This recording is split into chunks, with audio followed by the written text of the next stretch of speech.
नमस्कार। हम में से कई लोग हैं जो रोज रात को बिस्तर में लेटकर फोन चलाते हैं या शायद लैपटॉप।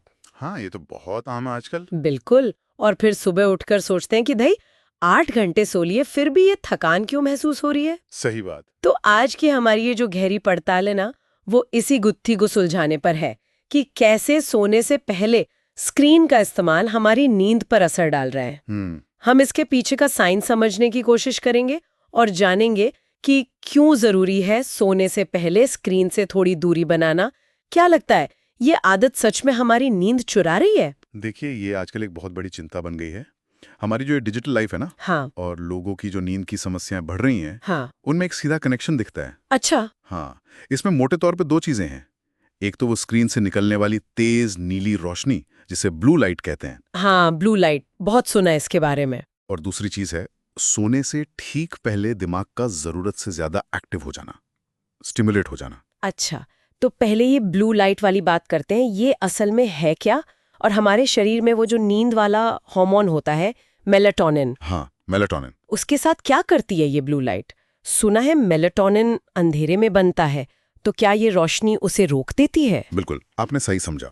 देखिए, हमारे फोन, टैबलेट, लैपटॉप की स्क्रीन से जो ये नीली रोशनी निकलती है, वो काफी हद तक दिन के उजाले जैसी होती है।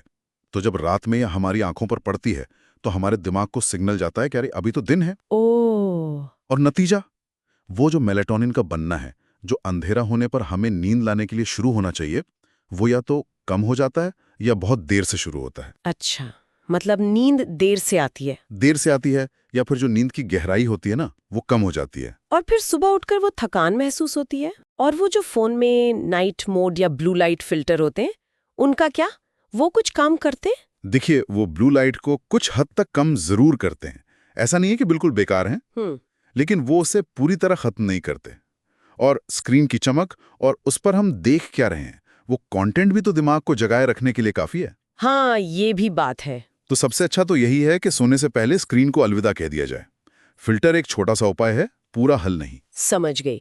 अच्छा, और दूसरी बात जो आपने कही थी, दिमाग का एक्टिव हो जाना, मतलब सिर्फ रोशनी नहीं, हम स्क्रीन पर क्या देख रहे हैं वो भी मैटर करता है। बिल्कुल करता है, बहुत ज्यादा। जैसे? कोई तेज खबरें देख ली, या सोशल मीडिया पर कुछ बहस चल रही है, या कोई बहुत ही रोमांचक शो देख लिया, हाँ हाँ। तो फिर दिमाग शांति नहीं होता। मुझे याद है एक बार कोई सस्पेंस वाली सीरीज देख रही थी देर रात तक, फिर घंटों तक दिमाग में वही सब घूमता रहा, नींद आई नहीं ढंग से।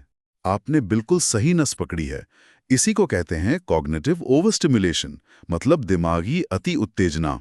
अच्छा। सोने के लिए हमारे दिमाग को ना थोड़ा ठंडा होने का, शांत होने का वक्त चाहिए होता है, एक तरह से कूल डाउन पीरियड। हाँ। लेकिन जब हम सोने से बिल्कुल पहले तक उसे लगातार जानकारी, इमोशंस, तस्वीरों से भरते रहते हैं, चाहे वो न्यूज़ हो, सोशल मीडिया हो, कोई गेम हो, तो दिमाग एक्टिव रहता है, वो सोचता रहता है। ये जो ओवरथिंकिंग मोड है ना, ये गहरी आरामदायक नींद में जाने से रोकता है। तो सोने से पहले दिमागी शांति बहुत जरूरी है। बेहद जरूरी। और कंटेंट क्या देख रहे हैं ये भी मायने रखता है। अगर स्क्रीन देखना ही है किसी वजह से, तो कुछ शांत करने वाला देखना, उत्तेजित करने वाली चीजों से कहीं बेहतर है। और हमारे शरीर की अपनी एक घड़ी भी तो होती है, वो बायोलॉजिकल क्लॉक, सर्केडियन रिदम कहते हैं शायद। हाँ, सर्कैडियन रिदम, बिल्कुल। क्या देर रात तक ये स्क्रीन देखने से वो पूरी लय बिगड़ जाती है? हाँ, बुरी तरह बिगड़ जाती है। ये सर्काडियन रिदम हमारी 24 घंटे की अंदरूनी घड़ी है। यही तय करती है कि कब सोना है, कब जागना है। ओके। जब हम देर रात तक, खासकर अगर रोज अलग अलग समय पर स्क्रीन इस्तेमाल करते हैं और उस ब्लू लाइट के संपर्क में आते हैं, तो ये घड़ी कंफ्यूज हो जाती है। कंफ्यूज कैसे? उसे समझ नहीं आता कि अब सोने का समय है या जागने का, दिन है या रात। ओ। और इसका असर सिर्फ एक रात की नींद पर नहीं पड़ता। अगर ये लंबे समय तक चलता रहे, तो नींद की क्वालिटी लगातार गिरती जाती है। इंसोम्निया, यानी नींद ना आने की बीमारी, इंसोम्निया, वो हो सकती है। दिन भर थकान रहना, चिड़चिड़ापन बढ़ जाना, ये सब इसके लॉन्ग टर्म प्रभाव हो सकते हैं। बाप रे, ये तो वाकई काफी गंभीर लगता है। तो फिर इससे बचने के लिए कुछ प्रैक्टिकल तरीके क्या है, कुछ ऐसा जो लोग आसानी से कर सकें? हाँ, बिल्कुल है।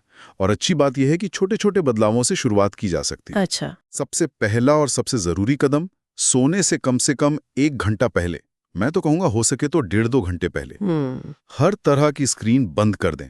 फोन, टीवी, लैपटॉप, टैबलेट, सब।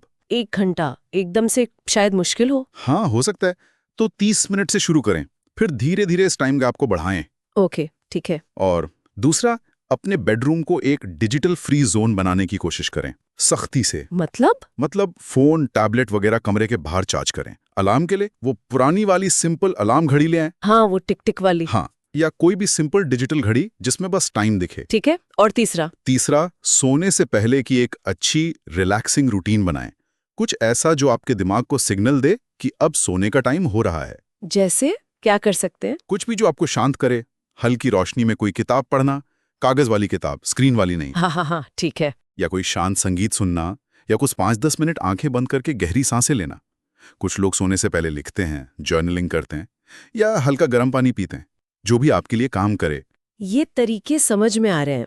मतलब सोने से पहले दिमाग को धीरे धीरे शांत करना और बेडरूम को सिर्फ और सिर्फ नींद से जोड़ना। एकदम सही पकड़ा आपने। इन आदतों का असली मकसद यही है, दिमाग को वो जरूरी कूल डाउन टाइम देना और बेडरूम को नींद के लिए एक तरह से पवित्र जगह बना देना। ये आदतें हमारी बिगड़ी हुई सर्केडियन रिदम को वापस पटरी पर लाने में मदद करती हैं। और एक बात याद रखनी चाहिए। क्या? कि अच्छी गहरी नींद कोई लग्जरी नहीं है। ये हमारे दिमागी और शारीरिक स्वास्थ्य के लिए, हमारी रोजमर्रा की प्रोडक्टिविटी के लिए, हमारे मूड के लिए उतनी जरूरी है जितना अच्छा खाना या कसरत करना। बिल्कुल सही कहा। तो संक्षेप में कहें तो हमने समझा कि कैसे स्क्रीन की ब्लू लाइट नींद के हार्मोन मेलाटोनिन को गड़बड़ करती है। हाँ। कैसे सोने से पहले देखा गया कंटेंट दिमाग को जगाए रखता है। सही। और कैसे ये आदतें हमारे शरीर की नेचुरल क्लॉक यानी सर्केडियन रिदम को बिगाड़ देती हैं। बिल्कुल। और समाधान भी आसान है अगर हम कोशिश करें। सोने से कुछ देर पहले स्क्रीन बंद करना, बेडरूम को स्क्रीन फ्री रखना और सोने से पहले कोई शांत रूटीन अपनाना। एकदम सही। और जाते जाते मैं एक सवाल सबके सोचने के लिए छोड़ना चाहूंगा। जरूर। अगर हम ये मान रहे हैं कि हमारा डिजिटल जीवन हमारी नींद को इतना ज्यादा प्रभावित कर सकता है, तो क्या हमें ये भी सोचने की जरूरत है कि स्क्रीन टाइम हमारे जीवन के दूसरे पहलुओं पर, जैसे हमारे फोकस पर, हमारे रिश्तों पर, यहाँ तक कि हमारे खान पान की आदतों पर क्या असर डाल रहा है? इस बारे में भी थोड़ा गहराई से सोचना चाहिए शायद।